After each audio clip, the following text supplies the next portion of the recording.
infak di jalan Allah. Jadi infak itu kan dibagi menjadi dua.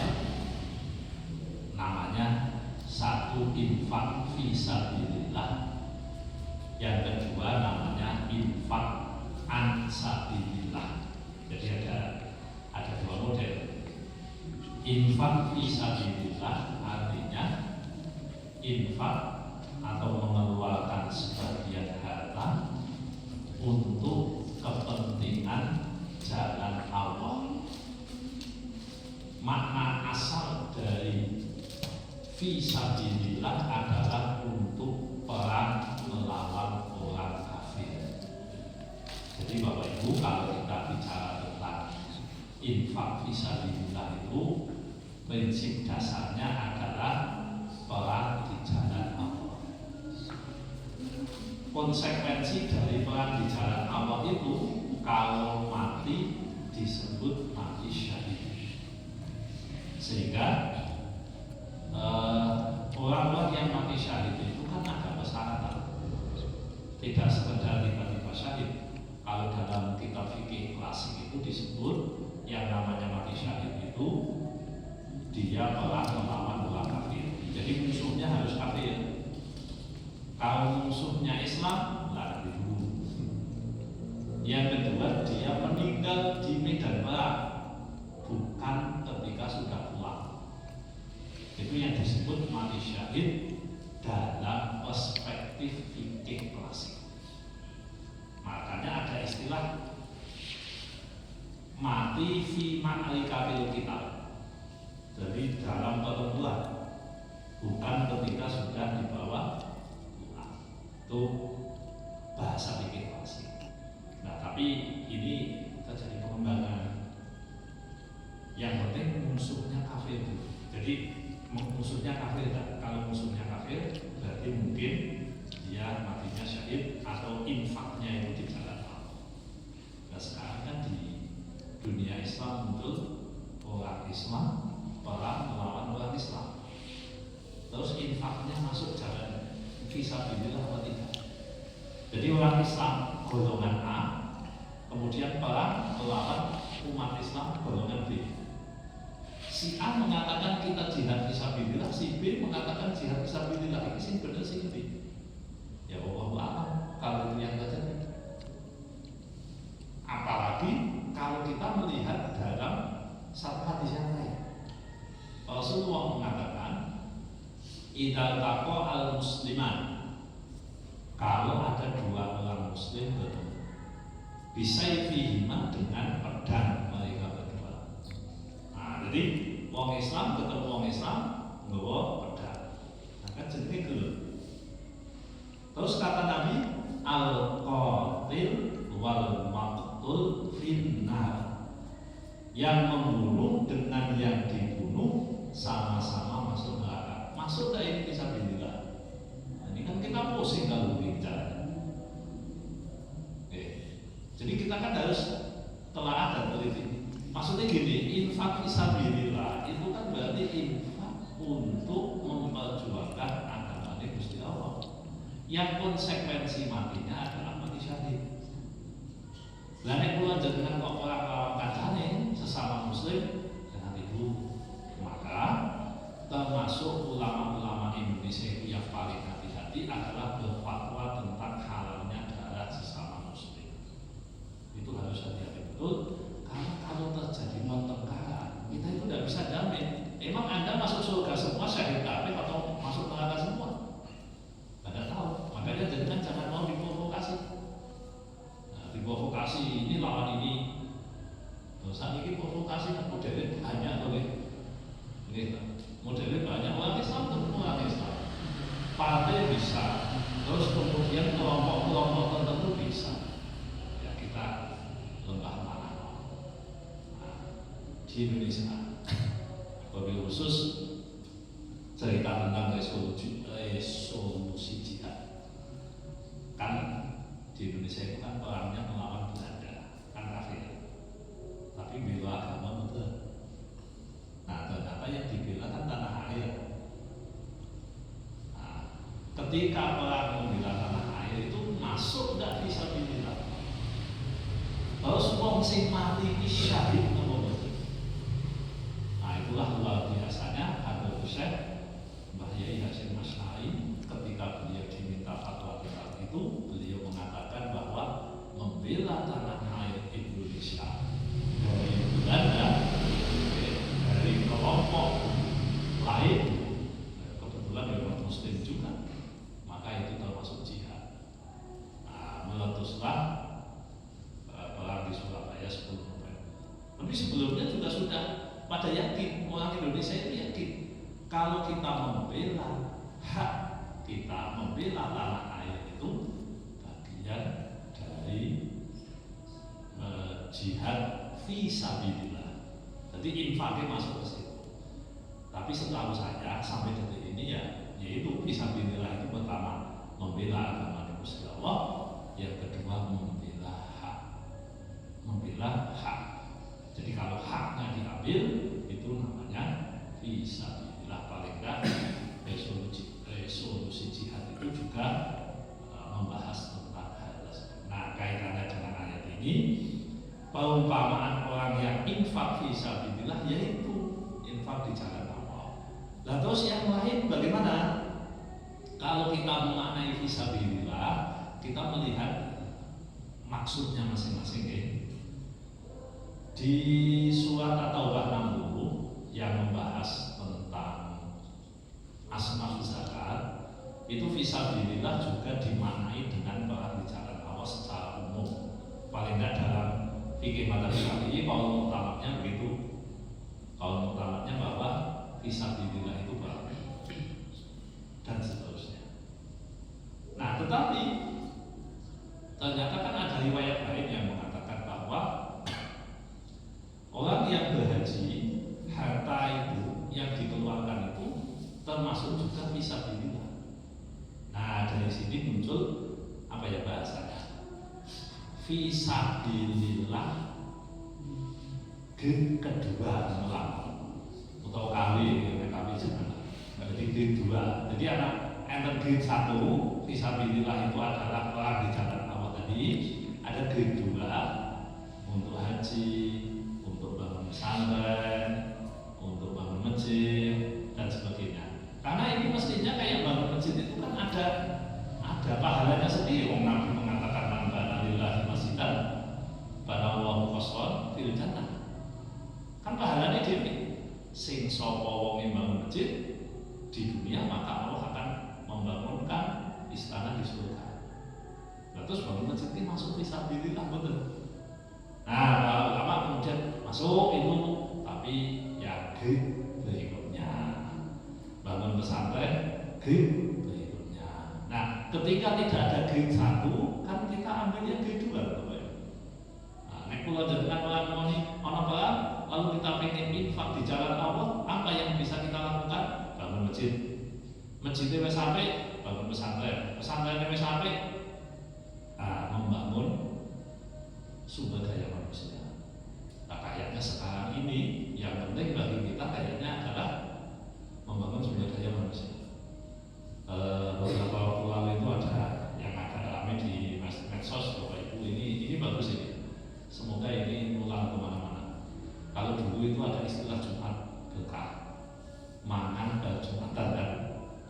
Nah ini kemarin saya dapat info itu di Masjid Malikal Mulki ya, di Bogor atau di mana. Itu hampir ini program. Ini dalam rangka membangun SDM, sumber daya manusia ben wong e gelem ibadah. Jadi khusus sak nom yang sore niku apa nih? Kalau sholat maghrib jamaah itu dapat nasi. Di sisa ini kanggo makan sore. Untuk mahasiswa kan ayat itu nasi kok. Kayak Jumat buka. Kok nek sholat tekan isya jamaah itu tambah pertama 1 liter. Oh, ini lagi. Ya tentu apabila persediaan masih ada ya. Nah, pertama 1 liter. Mengko nek nganti sholat malam kegiatan tengah malam itu sholat malam subuh jamaah bensin atau full tank. Jadi umpamanya sepeda motor kosong, gaji, bensin, utawa pertama kita yang pertama full tank. Jadi masjid itu mau pengen doyan untuk pertama. Wah, ini namanya membangun SDM. Membangun SDM. Loh kan sekarang ini kan kadang memang perlu dikai mono-mono. Walaupun ya belum tentu itu hasil, tapi paling tidak kalau itu dilakukan secara kontinu ya ada akarnya, ada efeknya. Nah, itu mungkin kalau kita bicara dalam konteks ini kan infak fisabilillah bahasa kita, masuk dah itu, ya semoga masuk. Nah, kalau itu masuk berarti masuk G3 kira-kira begitulah. Jadi kalau tadi bangun masjid, bangun pesantren, nah model-model kayak gitu masuk G3 supaya apa? Jadi ini di jalan Allah. Nah, infak di jalan Allah. Ini kok bagus. Jadi ini ternyata juga new di masjid yang lain, saya lupa namanya. Nah, di masjid itu sekarang kalau dulu full, karena kalau dulu dikasih makan. Nah, kan lumayan daripada menggok di pantet kan mirip di situ.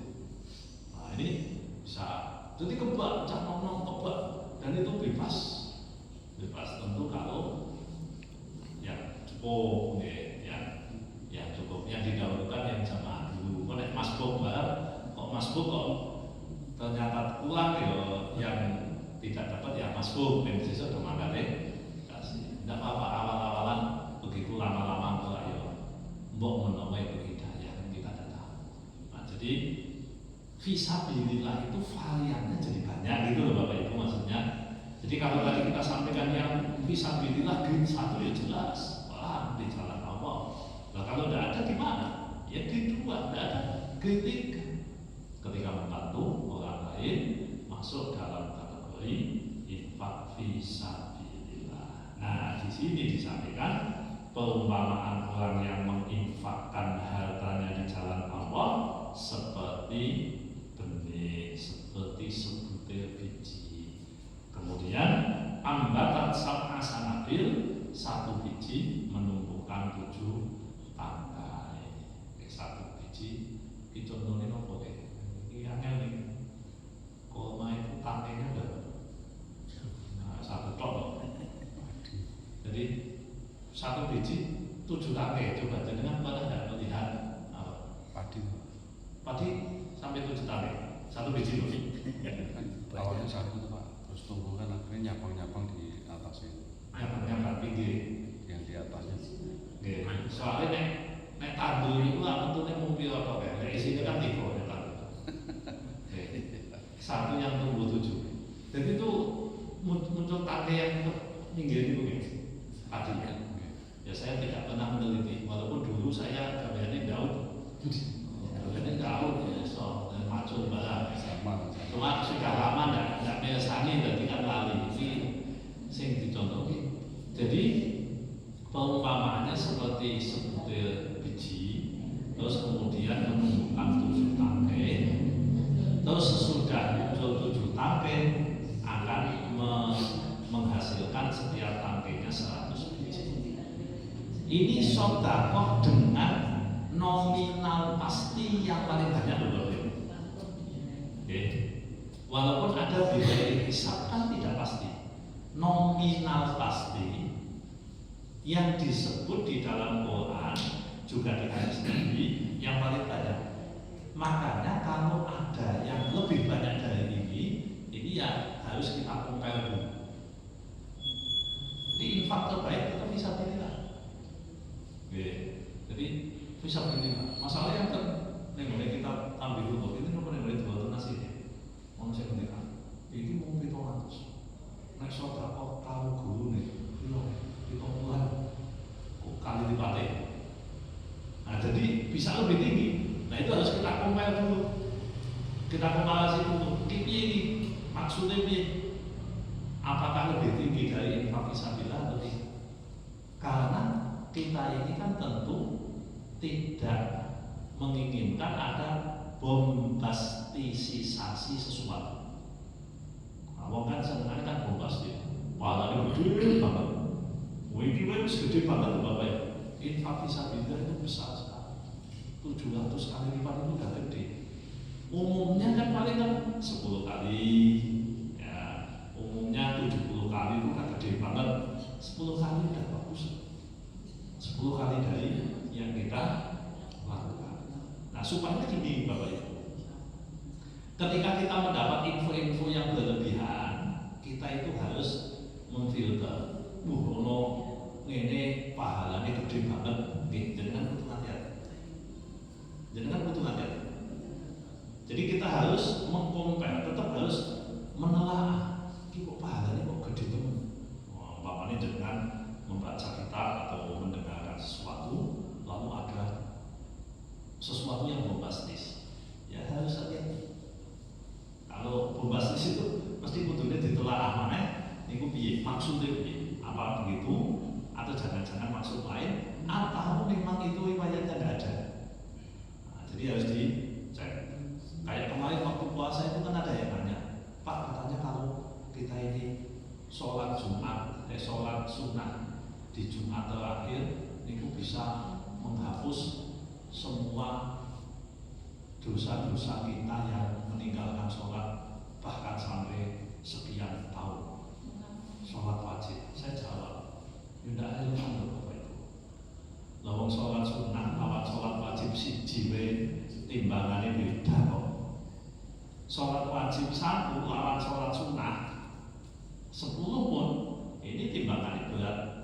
Sholat wajib 1 gambarannya umpamanya ada orang melakukan sholat tahajud 100 rakaat tapi meninggalkan sholat subuh, terus ditimbang, itu berat timbangan tidak meninggalkan sholat subuh, tidak menjalankan sholat subuh. Lalu tiba-tiba orang sholat 2 rakaat terus itu bisa ngilangi sampai ratusan tahun atau bahkan 1000 tahun sholat wajib yang ditinggalkan. Nah ini kan perlu ditelaah kembali. Nah, apa itu yang dimaksud? Jadi infak fisabilillah itu pahalanya gede banget. Jadi 700 itu harus kita anggap gede banget.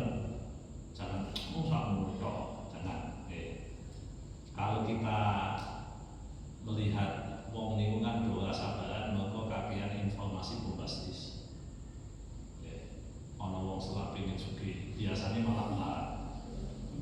Pengen cepet sugih, atau niku endinge lar, sebab wong ngono kuwi gampang dapusi. Wong ngono kuwi gampang gagal. Gampang dapusi gampang. Dadak. Wong bolak-balik ngono kuwi. Karena apa?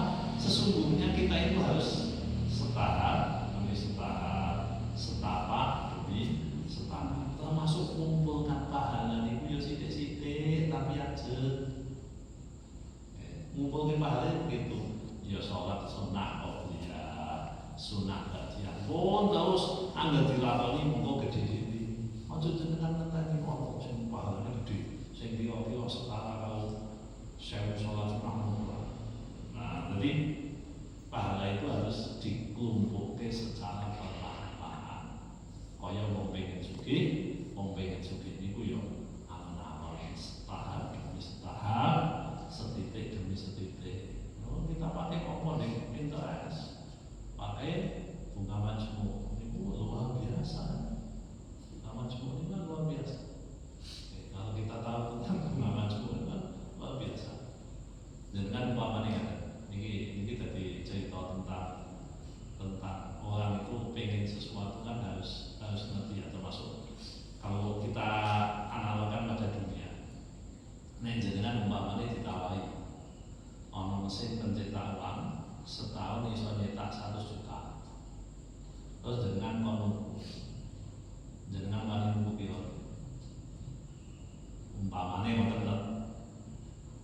Ini kan mindset Bapak Ibu, pengen cepet sugih, kon tuku pencetak duit regane piro. Nah, jenengan ditawani.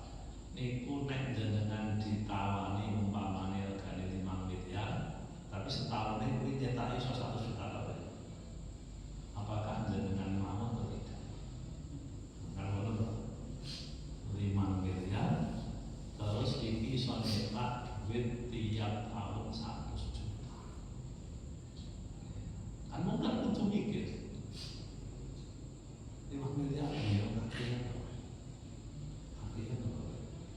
saya ketahui nggih balik.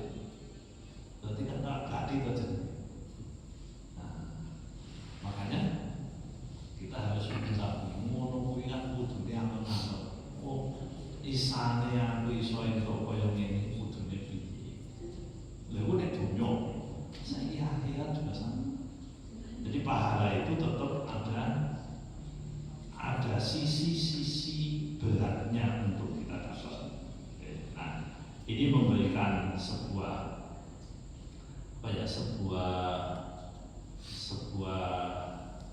motivasi bagi kita.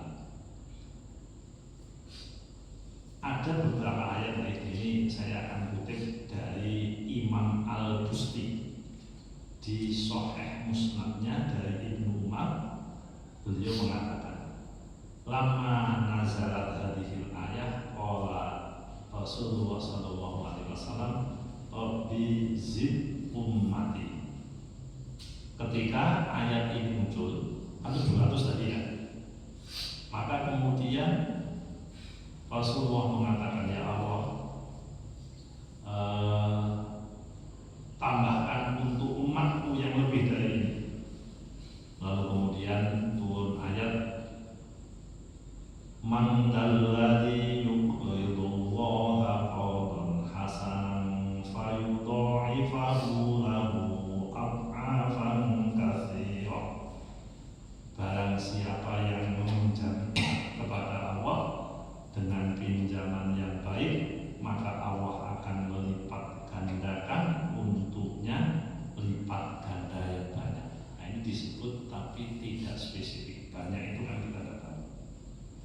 Kemudian Rasulullah mengatakan lagi, Rabbi zid, ya Allah tambahkan untuk umatku. Kemudian Allah menjelaskan, innama yuwaffas sabiruna ajrahum bighairi hisab. Sesungguhnya Allah membalas orang-orang sabar pahalanya tanpa hitungan. Nah, tapi kan beda, yang satu infak, yang satu sabar.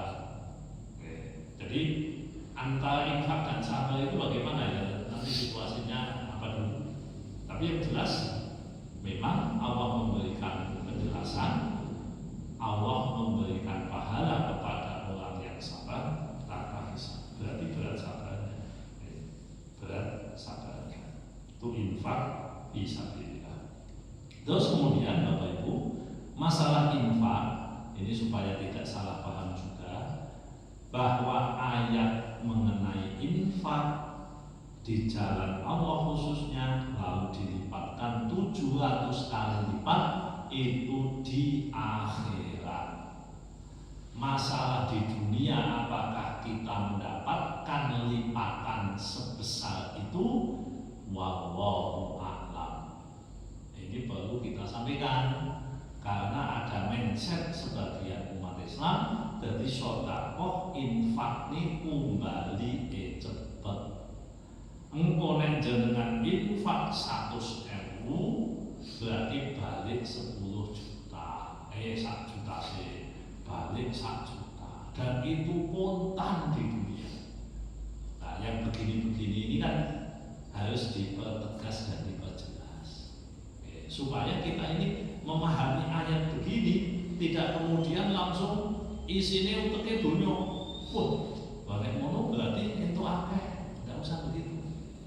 Tidak usah begitu. Apakah orang infak dijamin akan dikembalikan oleh Allah di dunia? Tidak. Bisa iya, dijamin tidak. Kalau Allah menjamin itu akan dikembalikan nanti di akhirat. Di dunia terserah. Orang yang infak terus sedekah terus hidupnya banyak ujian dan penderitaan ada. Orang yang infak terus kemudian hartanya semakin lama semakin habis ada. Itu Siti Khadijah semakin lama semakin habis. Nabi juga sama. Semakin lama semakin habis. Loh, katanya Allah akan mengganti. Wa ma anfaqtum min khair fa huwa yukhlifu. Dan apapun yang kalian infakkan Allah pasti ganti. Betul Bapak Ibu, Allah janji ganti, tapi kan tidak ngendikan Allah ning dunya apa ning akhirat. Bisa di dunia, bisa di akhirat. Ini supaya mengubah mindset sebagian orang yang dia itu bahasa ini wis pokoknya ambil jenengan infak engko Gusti Allah sing paling badhe engko aja dene jenengan lantar dan sebagainya. Itu bonus. Bonus ya bisa saja. Dulu kan ada yang ngomong tahun dulu sudah tahun 2010-an yang mengatakan udah Anda itu kalau haji duitnya mesti diganti kalau Gusti Allah. Nah jadi Bapak Ibu yang begini-begini hati-hati. Masalah uang yang kita infakkan itu diganti itu betul, tapi nek sing dimaksud kok diganti ning dunya nanti dulu. Saya punya pengalaman kok. Teman saya haji itu tahun 2009, sekarang ini orangnya miskin. 15 tahun kemudian kan orangnya miskin. Kasihan kalau melihat orang mau kalau zakat dia sekarang dikasih. Lu kok bisa? Ya bisa saja. Apakah hajinya ditolak? Ya tidak juga, hubungannya tidak begitu. Terus kok kenapa dia bisa hartanya berkurang sedemikian banyak? Akhirnya faktanya detik ini beliau termasuk golongan orang miskin. Saya sudah nemuni dua loh, orang haji dulu kaya, sekarang miskin. Apakah mau disalahkan? Oh berarti tak benar dawuh Gusti Allah, kan tidak boleh begitu. Yang salah itu pemahaman kita. Emang Allah janji oleh sampai makan haji duitmu diganti kalau Gusti Allah dengan yang lebih banyak, lebih baik. Berarti nek 50 juta diganti 5 miliar. Ya tidak begitu cara. Nah ini mindset harus diperbaiki. Cara pandang harus diperbaiki supaya apa? Jangan sampai orang itu salah paham berkaitan dengan masalah agama. Bahwa kita itu infak, ya. Bahwa kita itu bersedekah, ya. Bahwa itu dilipat gandakan oleh Allah, cetok Bapak Ibu. Cuma jangan mengharap di dunia. Di dunia terserah. Kalau Allah kasih bonus ya kita alhamdulillah. Kalau tidak ya tidak kecewa. Dulu ada Bapak Ibu, zaman Nabi itu masuk Islam berbondong-bondong. Ketika berbondong-bondong ya Nabi seneng baik masuk Islam. Ternyata niatnya salah. Dikritik oleh Allah dalam Quran, wa minan nasi may ya'budullaha 'ala harf. Dan sebagian manusia menyembah Allah itu seperti di pinggir jurang. In asobahu khayrun ma'an nabi, kalau dia mendapati kebaikan dalam agama, kebaikan maksudnya dunia ya, kebaikan dalam dunia, maka ma'an nabi, dia tenang dengan agama itu. Wa in asobahu fitnah, apabila dia mendapatkan ujian dari Allah, in qalaba ala wajhi, mereka murtad. Dunia agama kok modelnya ini. Nah jangan-jangan kan begitu.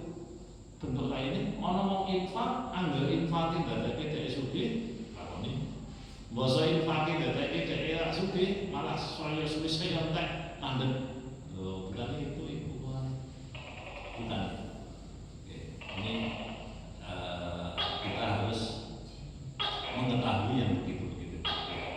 Kembali ke ayat ini, orang yang menginfakkan hartanya di jalan Allah seperti menanam benih, kemudian memunculkan 7 batang, lalu batang itu memunculkan 100 benih. Wallahu yudha'ifu liman yasha. Allah melipat gandakan bagi siapa yang dikehendaki. Jadi Allah itu maha luas pemberiannya, maha mengetahui siapa yang dikehendaki Allah yang mampu. Nah, terus ada lanjutannya. Alladzina yunfiquna amwalahum fi sabilillahi tsumma la yutbi'una ma anfaqu manna. Orang yang menginfakkan hartanya di jalan Allah kemudian tidak mengikuti apa yang dia infakkan itu dengan manna, menyebut-nyebut. Bapak Ibu, kalau kita mau infak di jalan Allah khususnya, udah kasih tinggal.